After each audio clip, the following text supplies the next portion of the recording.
Let's try this again. Clarisse, are you there? Now I'm there. How are you, Clarisse? Oh, I'm great. Wonderful to be here with you.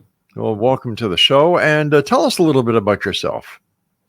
Well, I've been seeing spirits and things since I was about 5 years old. And I have had a very interesting life full of some of what you call the paranormal and just little oddities along the way. But I do lots and lots of work helping people. Sometimes it's as a psychic, sometimes it's as a spiritual helper or healer. And I do a lot of things. Back in the day, we would call it remote viewing. I did a lot of things over the last, since 1988, it's been a day or two. So you've been doing this for quite some time now. Yes, sir. I have. What brought you into doing what you're doing today? Well, I've always had a love of helping people. And when I was a little kid, I would see things, I would see spirits. I would talk to my mother about it. And of course, she was pretty terrified and told me, oh, just tell people you saw it in a dream, honey. Never tell them you saw it in your mind. So I grew up knowing I was different, but I had to hide it. As I got older, in my 20s, I had just a huge downpouring of things coming at me. And I had to work through that basically by myself. And I have a very strong faith in God. So, that got me through it. But it was actually pretty rough because I would be in like 3 worlds at one time. And I didn't understand why. But a little at a time, I got my bearings. And I had to sit and think one time, what will I do? And at one time, I thought I was going to be a nurse. But I wound up being in many different careers. I was in police work about 12 years. And it was always in some kind of a helping field. Well, it started out where I would help one person and they'd tell people, hey, go and see Clarisse. Maybe she can see something to help you, give you a little guidance. And from that day. Oops, Clarisse is frozen up on us, Craig. Clarisse, are you there?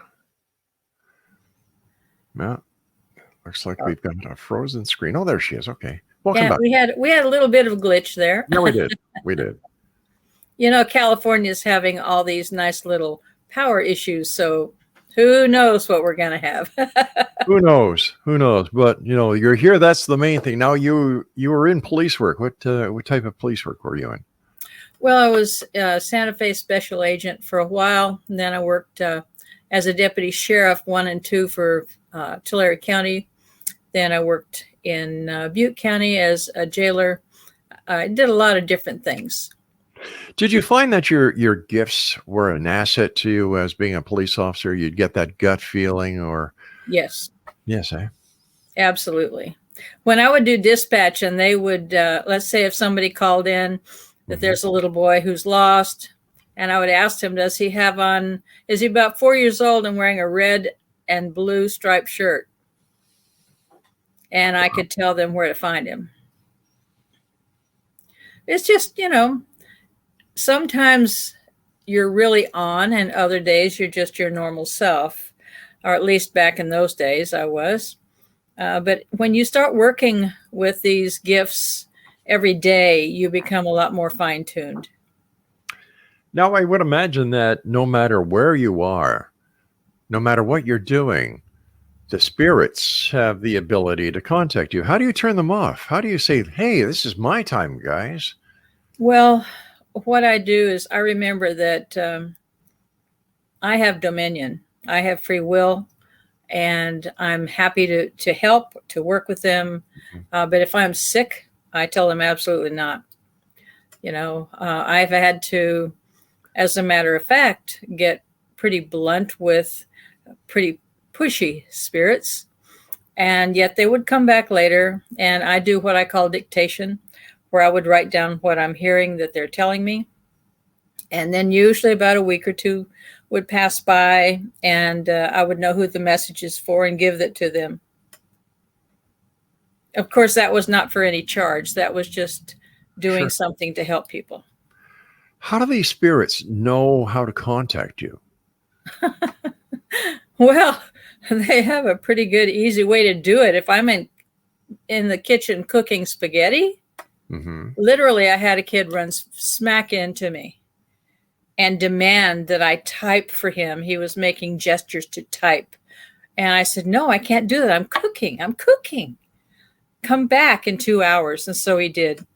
It was a spirit of a boy about 15 years old who had passed away from cancer.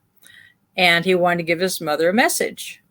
So I wrote everything down, including the part about tell Michael I'm sorry I missed him. He was in Italy when I passed away. So it's so strange how these things happen. The connections, they know where I'm going before I go there. This young boy said, just give this to my mother. I said, okay, I don't know your mother. Well, you're going to see her. Okay. So I went to a tea party in Bellevue, Washington. And just a friend of mine says, I was at a bookstore. Hey, let's go have tea. We have tea. We're sitting there and another lady joins us. And she was very sad. And my friend says, well, this is my friend Clarisse, the psychic. Okay, when they say the psychic, I'm either on duty or half of them are scared of me. So anyway, the lady was quite receptive. And I told her that I might have a message for her. I'm not sure. But if she would please read, I had like 3 legal-sized pages, and I handed it to her, and she just started crying. Oh, boy. That was her son. It described the little toy he played with all the time, how he had wanted to say goodbye to her, a lot of wonderful, heartwarming things. And, of course, the sad part for me was that she thought I did it for money. Oh, you must have heard about my son. You know, and I said, no. Well, anyway, my friend told her that absolutely I did not know her or her story. So sometimes you're trying to do the right thing, and maybe it scares people. I'm not sure. But I always try to give with a loving heart and an open hand, and what they do with that message is literally up to them. You're just the messenger. You're the conduit. That's right. Yeah. You and I have to take our first break, so please stand by. Great having you with us tonight, Clarisse. Thank you so much. And Clarisse, can you let our listeners know how they can contact you if they would like to contact you to be their conduit? Certainly. They could call me at area code 530-321-0327. And Clarisse and I will be back on the other side of this short break as the X Zone continues with yours truly, Rob McConnell, from our broadcast right here in St. Catharines, Ontario. Whatever you do, don't go away. We'll be right back.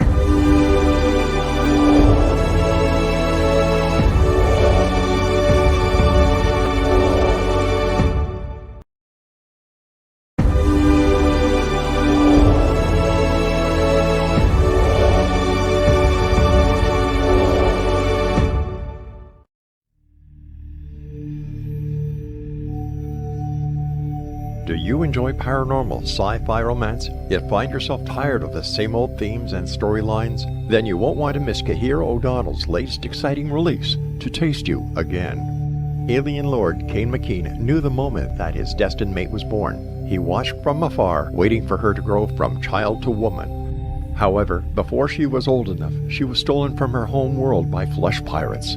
Kane searched 10 long years to find her held in a suspension chamber, a 10-year-old girl in a woman's body. He rescued her and swore to give her time to grow up, but with his very life depending upon winning her as a mate, has he waited too long? Get your copy today. To Taste You Again by Kahira O'Donnell is now available on Amazon or KahiraO'Donnell.com.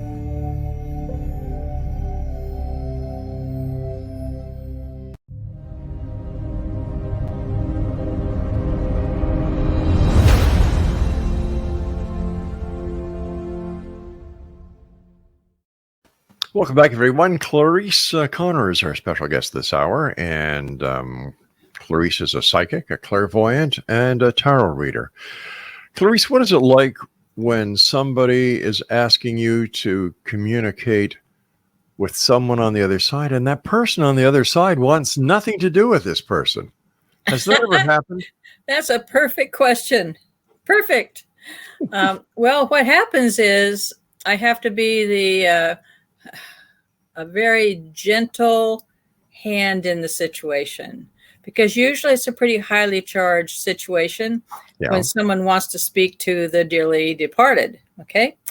And I tell them at the very beginning, this is all about free will for the spirit as well as for you or for me.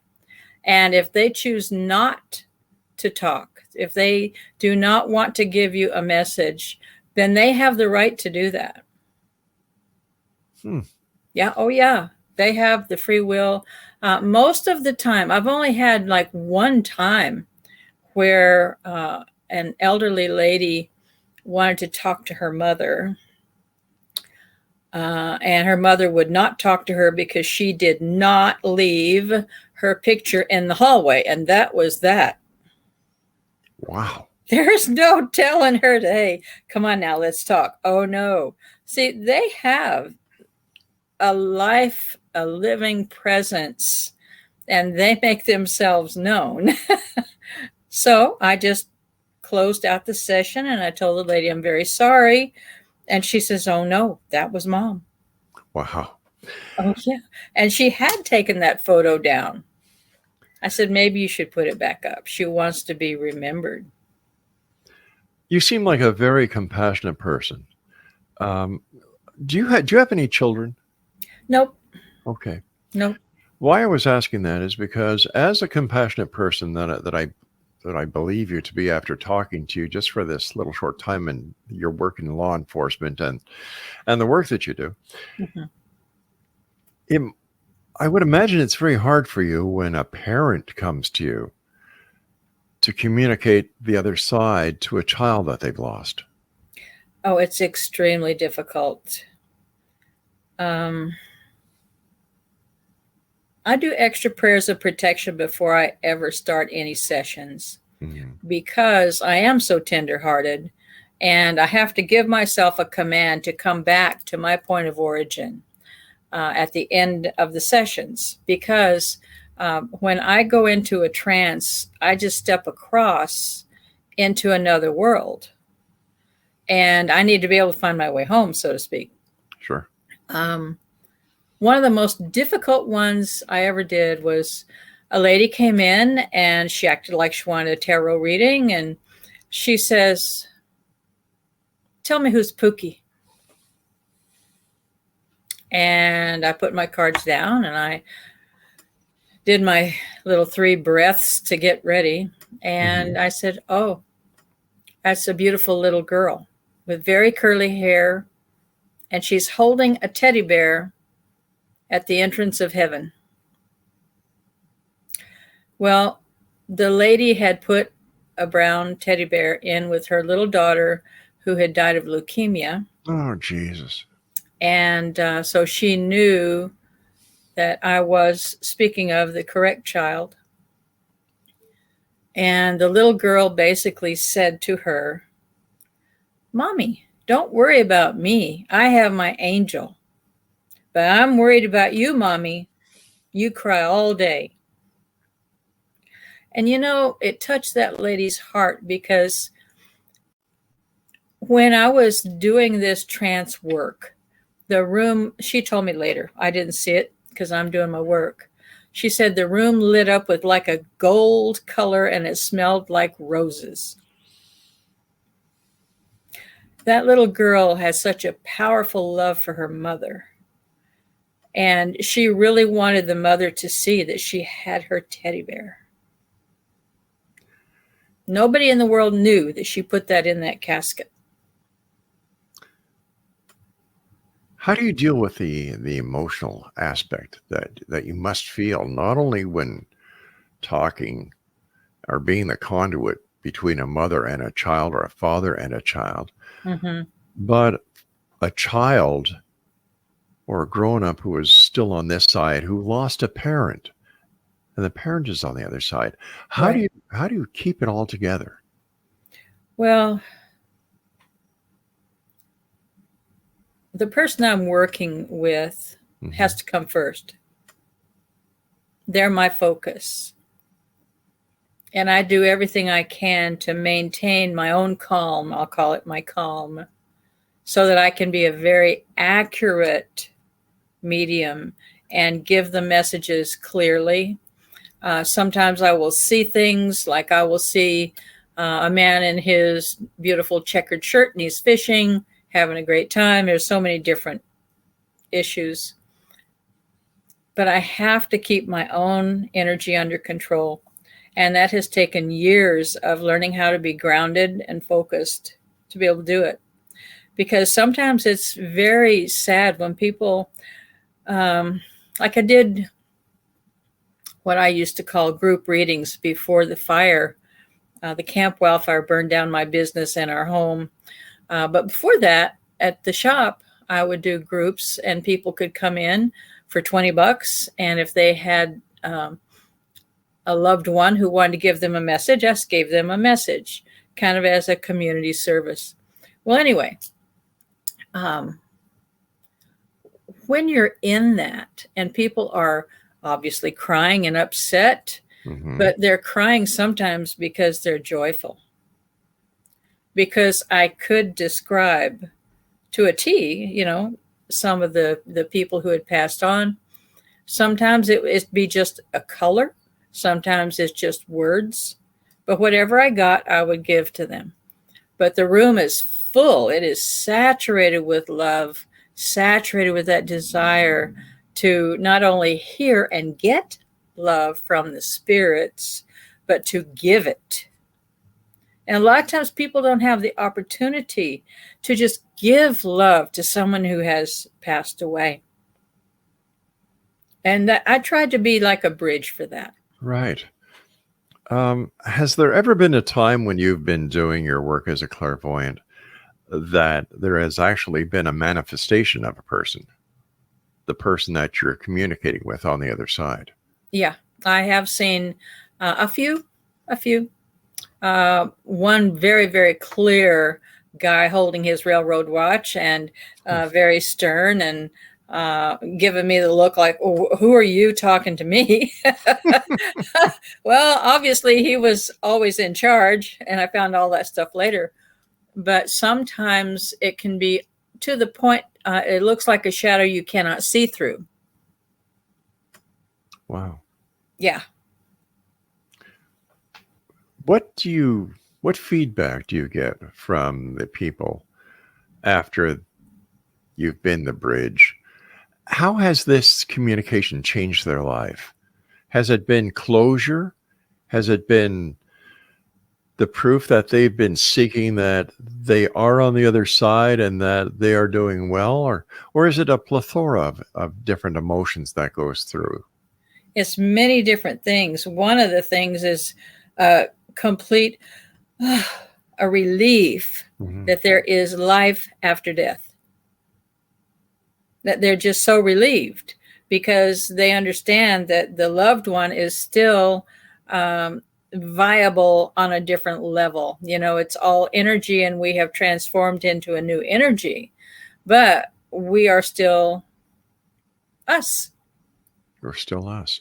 Yeah, How did you transcend, or how did you go from psychic to clairvoyant? Well, I've always seen things as a little girl. And I could tell a man who's talked to me on the phone doing phone readings, he'll say, well, he can't find this and that. And I'll say, well, your secretary who's standing behind you, the redheaded lady who is quite chubby, she just went through your desk drawer on the bottom. She has your stuff. Wow. I can see a lot of things. And sometimes I'll see it, sometimes I hear it, or I'll feel it. But a lot of the time I'm visual. So you're clairaudient, clairsentient, as well Oh as yeah. clairvoyant. Yeah. Oh yes. Yeah. But I'm able to kind of know without knowing. No, You no. know. Yeah.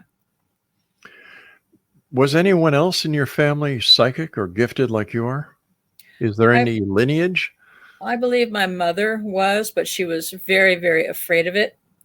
My dad's mother was, well, in those days, she was out helping birth the babies. But she always knew when they were going to be having the baby. She was quite an intuitive. But in those days, they just thought she had a lot of womanly wise. Womanly wise. Yeah, yeah. Well, I don't know a lady that I've ever met that doesn't have the womanly The wise. womanly wise. Right. You also do tarot readings. Yes. How did you get into the tarot reading? Was this part of the transformation or the learning skills that you have, or is this something that you decided that I'm just going to offer this to my clients as another way of helping them? Well, I got my first tarot deck in San Francisco in 1977, and am self-taught. Mm-hmm. A little at a time, I would help one person to do a little reading, or they'd call me and ask me a question, and I'd tell them what I thought. Right. But, I'm very careful. I tell people, I don't decide anything for you. I will show you the path and another path, but your decision is yours, not mine. We all I have want to free will, yeah. empower people.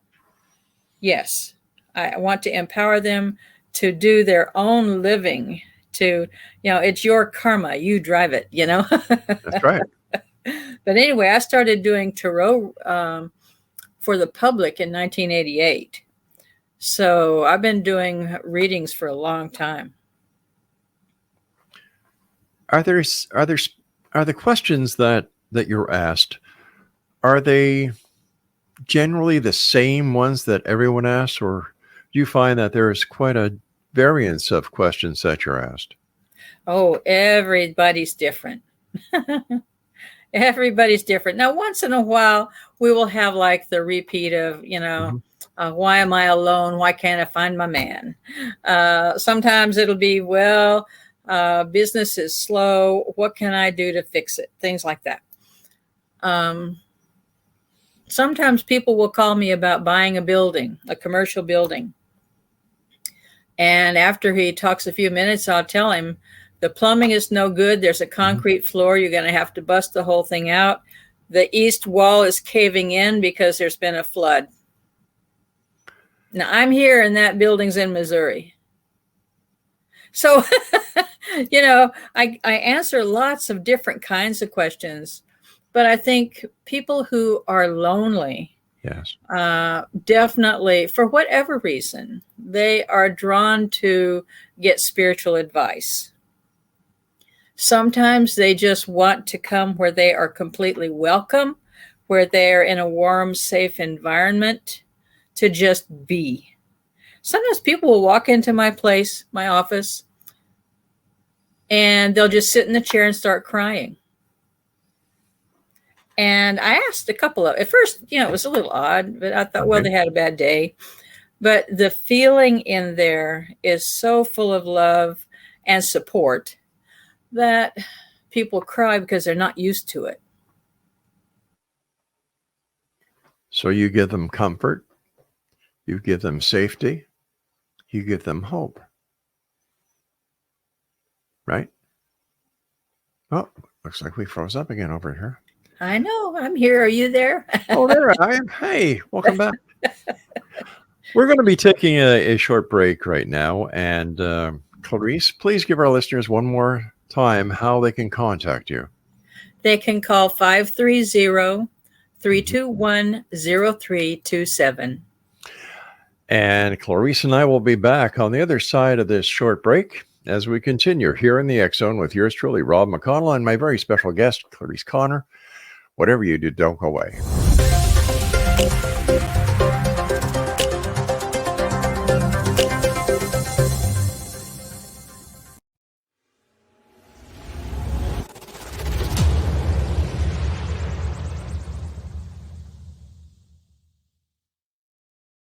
So I was watching the X Zone TV channel last night when I was abducted by aliens, and they kept repeating to me over and over again, simultv.com, simultv.com. What's simultv.com? That's what I asked them. They had it written on the side of their UFO. How do you spell that? UFO. No, I mean simultv.com. simultv.com. simultv.com. Right. simultv.com. Interesting that you were abducted by aliens in a simultv.com UFO last night. Oh, yeah? Yeah. Now that you mention it, I remember now last night I was awakened from a deep sleep. My great-grandmother was standing there. She said she come from the hereafter to tell me about simultv.com. She even spelled it out for me. simultv.com, sonny boy. simultv.com. simultv.com, sonny boy. Wow. Yeah. Guys, you'll never guess what my psychic guru just told me. simultv.com. Exactly. Are you guys psychic too? Of course. We all know about simultv.com. simultv.com.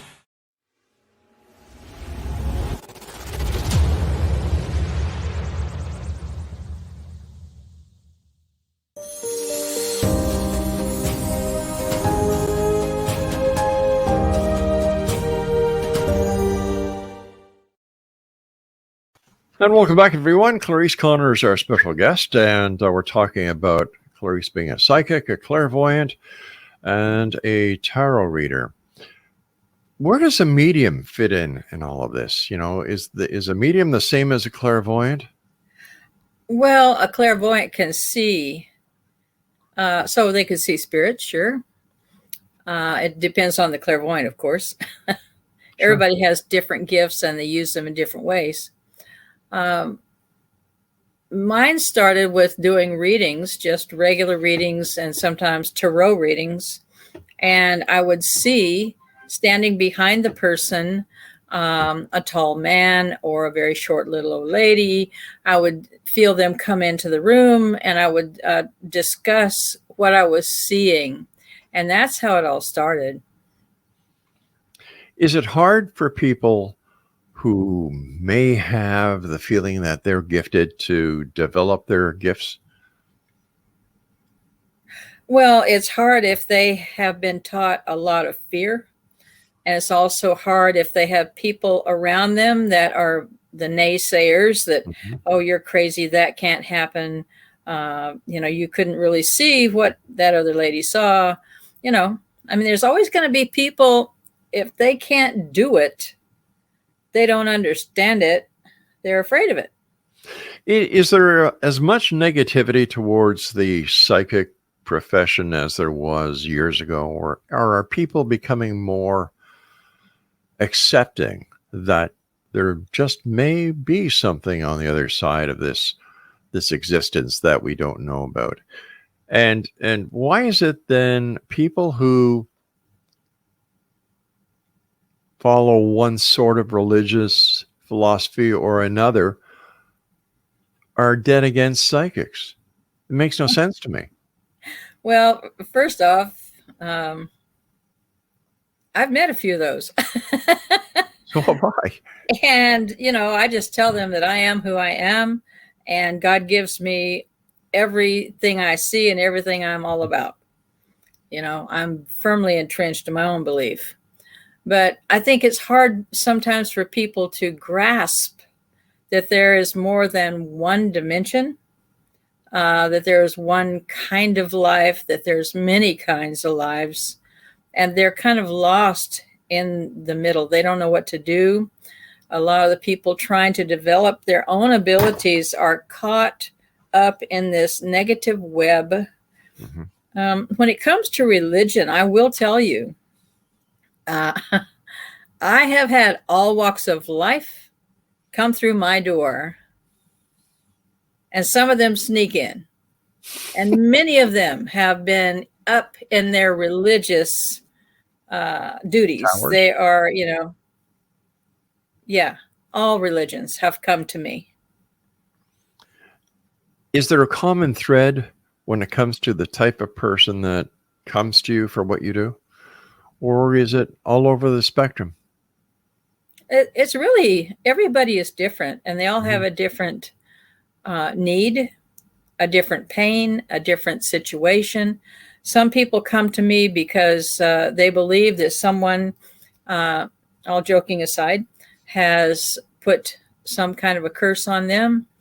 I have had to do cleanup, big time cleanup, about helping my clients who have been told that they have been hexed or cursed by somebody.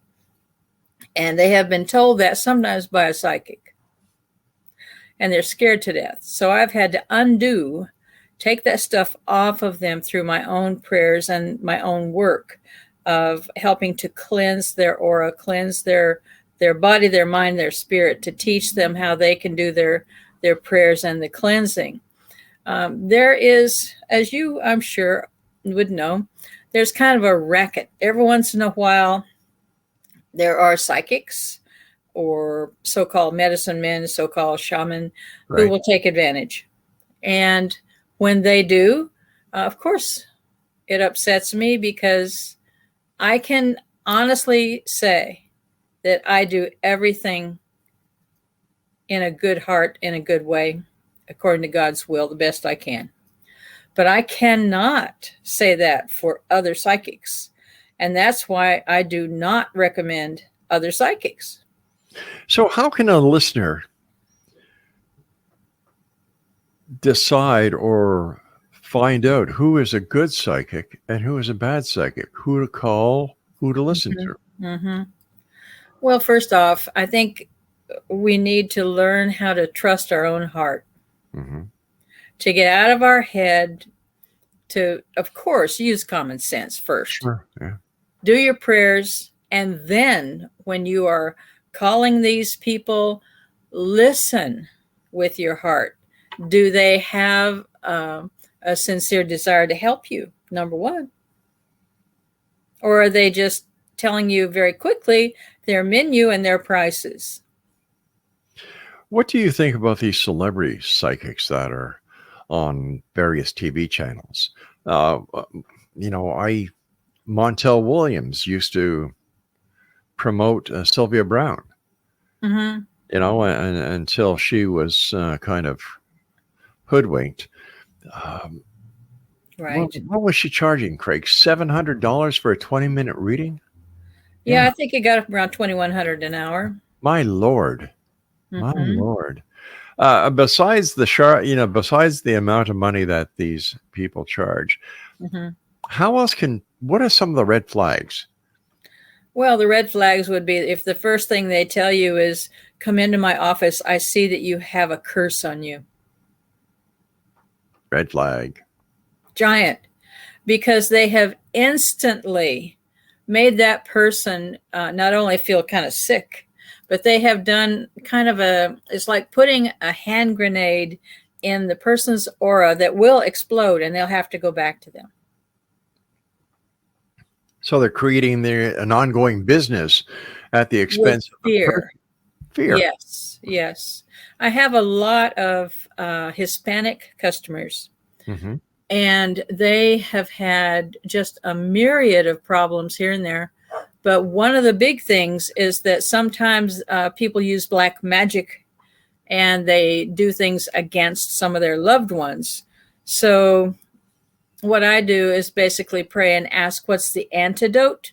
I'm all about, what is the antidote for that?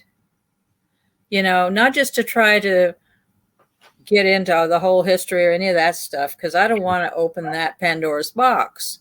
I'll ask God, what is the antidote? And I will give it to them, or I'll tell them what they can do to help themselves. Now, if they're too far gone with fear and they're too upset, then I do literally hands-on healing, Sure. and I'll work with them usually it takes about an hour, sometimes longer, to finally feel that release where whatever this is, let's go of them. So in that case, are you actually performing an exorcism? Of sorts. Yeah. And in your opinion, how real are demons? Oh, extremely. I've seen them. Really? Oh, of course. Oh, yeah. I don't mean that. I'm sure you're not talking about the demons that you saw in the back of a police cruiser when you were on the job. No. Those are a very special kind. So No, what I do these have. demons look like? What did they look like? Well, I want one thing to be clear here. You cannot go by what you think you see. Ah. Once upon a time, I had a migraine, and I was having a terrible time with it. And I prayed and asked God, please help me with this, and I saw an angel, about 6-foot angel, come through the ceiling at my house and come down onto the floor. I mean, I'm seeing the back part of it, perfect, pristine. And I had this chill go through me. And so I said, in the name of Jesus Christ, reveal yourself to me. It turned around and it had red, bloody eyes. It was a demon. Yeah. And it was scratching across the floor to come and get me. Honest to God, this is not fiction. And I said, Jesus, help me. And it went out through the wall. And my headache was gone. Why was this demon coming after you? You're such a nice person. Well, that's exactly why. They don't want the good. And I'm going to say, not like light workers. There's so many different words we could use. Anyone who is trying to really be their best light in this world and trying to help others, it kind of makes you a target. You're brighter and you're more visible to the dark side when you're really active. I see. Makes sense. You and I have to take our final break, young lady, so please stand by. Great talking to you, Clarisse. And Exonation, if you'd like to find out more about Clarisse, visit her website at www.clarissepsychicreadings.com. And Clarisse and I will return as we wrap up this hour here in the X Zone with yours truly, Rob McConnell, from our broadcast center and studios in St. Catharines, Ontario, Canada. Coming up in the next hour, we have Eugene Crowley. And we're going to be talking to Eugene about an entire open book. This is the X Zone. I am Rob McConnell. Whatever you do, don't go away.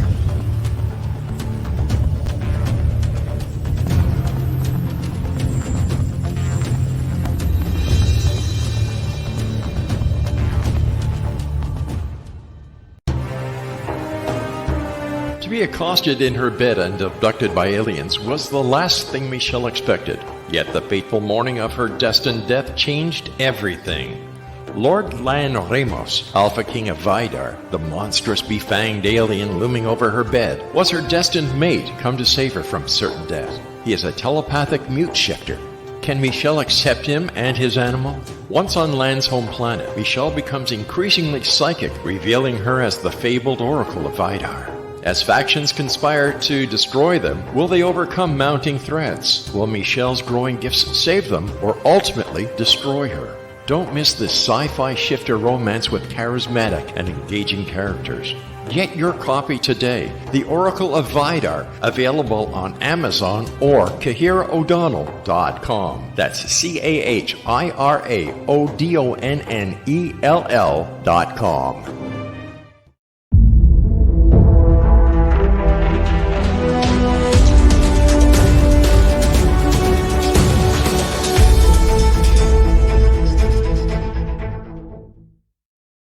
And we're back. Clarisse Conner is our special guest, Exonation.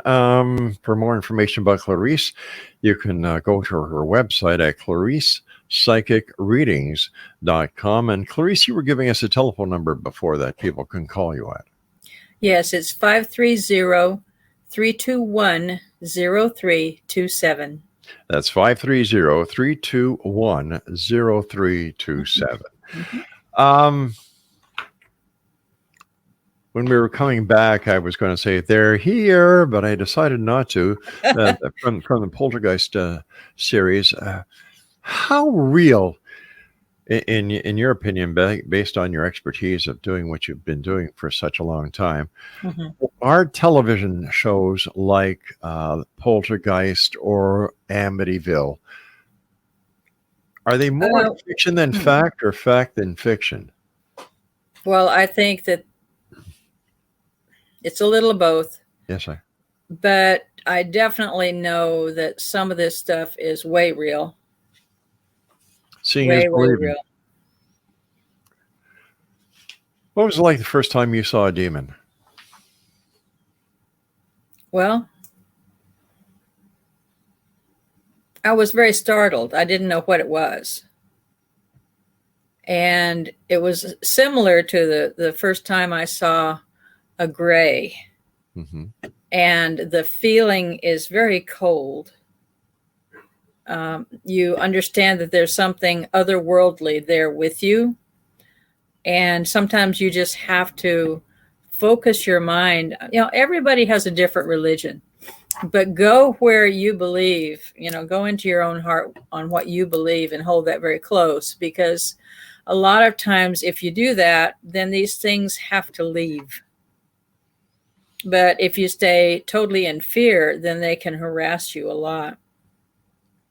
I've had clients that they were believing that they were abducted, and they'd have the punctures that look like the red triangle all over their arms and their legs. And there's been so many different kinds of spiritual harassment over the centuries that people get afraid to talk about it. They're afraid to reveal what has happened to them.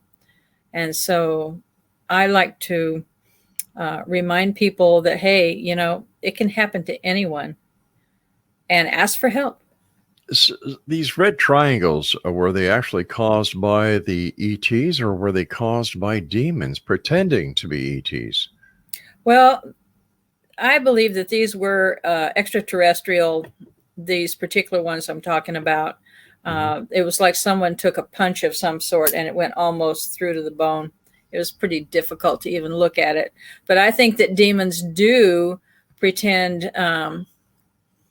It's like they try to do an illusion on the person's mind to make them believe that they're extraterrestrial when they are not.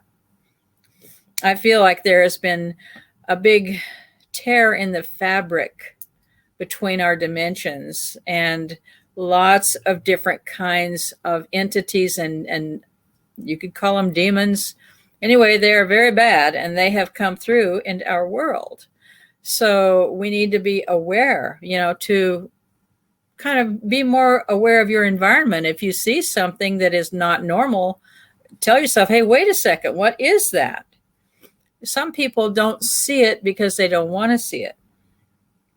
If they allow themselves to know and to see something that would be like, a demonic thing, then it will wreck their whole life. They just can't let themselves see it. So how can someone protect themselves against these type of invaders from other dimensions or outer space or spiritual warriors? Well, I believe we all have within us a soul that gives, we were born with our protection on board. And we need to remember that we have a soul. We are a soul living a human existence. And to do our practices, whatever your religion is, use it. Because the more you use it, the better it gets, and the stronger your force field gets, actually. Sometimes you have to call in an expert. Many times I would refer people to, it depends on what they believe in, of course, but sometimes Native American medicine man.